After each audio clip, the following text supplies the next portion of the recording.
Hello, welcome to update 1.2.2. This update just brought a new enemy and added the credit system, but what I'm going to be doing is making bigger updates from now on because a lot of things are starting to slow down, and now I can focus more on this game and future videos that's coming out. Also, I'm slowly starting to learn how to use lower code, so that'll be in the latest videos as well. By the way, before I start the video, thank you so much Brennan2 for giving me 19 boosts and L07 for giving me a boost. I really appreciate it. 19 boosts is crazy, so that's really great for the game. More updates coming out, even more like I said, but let's just get into the update. For this, as you can see, I have a new character and there's a new button.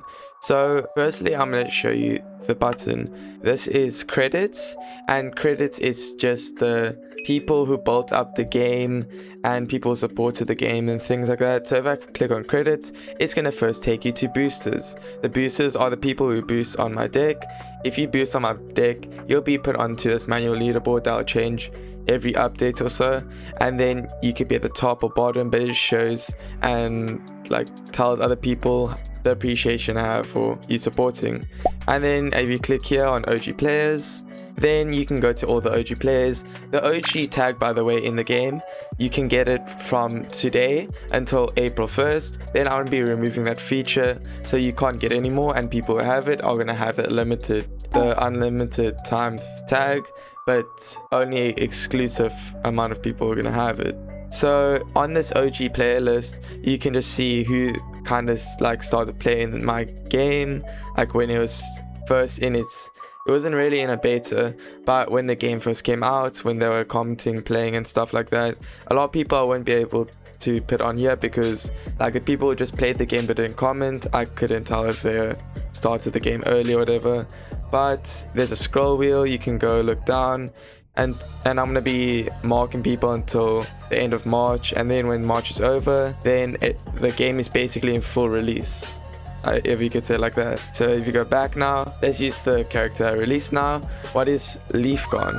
And Leafgon is basically inspired from nature and things like that, but the thorns of nature. So uses thorns to attack people, and kind of is a close range character that, you know, is supposed to output large damage in big bursts. Look at the details, then you can see all the stats for the character and its kind of play style. So let's go in a game with Leafgon, who's a breacher and costs 750 to purchase if you want to get Leafgon. Leafgon kind of plays like, in a way, Gilbert, but Leafgon does less damage at a range, and the closer up you do more damage to the enemies.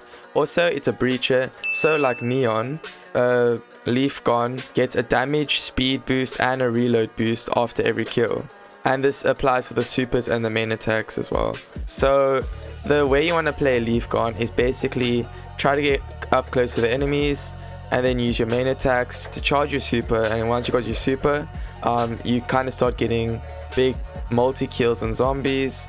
This is because the super is basically the main attack. As you can see, it's just kind of like shotgun pattern, but it goes through enemies and doesn't stop.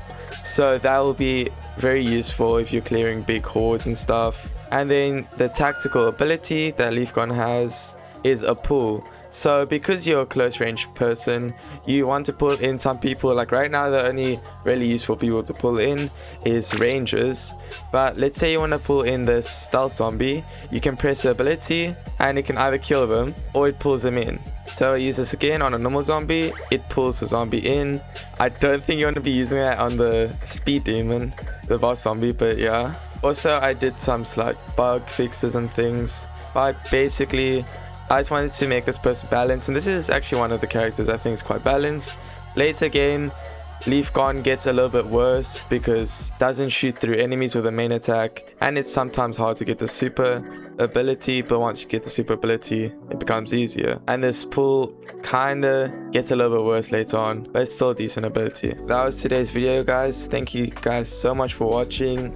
I'm gonna see you guys in the next video, and peace.